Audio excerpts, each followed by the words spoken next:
Finalement, on a dit que ça n'allait pas être, que ça allait être une fête de trône comme les autres.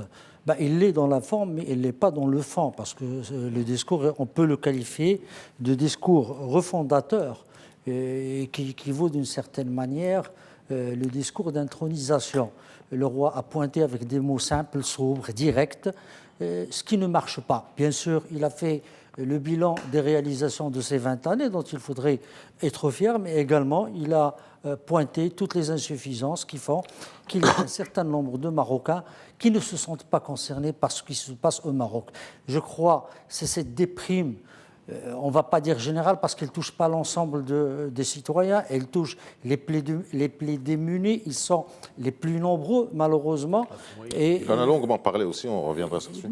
Le roi a dit il serait toujours peiné de voir les Marocains souffrir, ne serait-ce que 1% de ces Marocains, pas le nombre que nous avons. Donc c'est pour dire l'ampleur du constat. Moi je crois que ça devrait être un discours choc, un discours qui devrait... On va revenir parce qu'on a le temps sur les différents chapitres de ce discours, mais il a annoncé un certain nombre de mesures dans cette commission. Et je note que le roi a spécifié qu'il y en a certains qui profitent pour que ce soit des commissions pour enterrer les dossiers, pour ne pas régler le problème.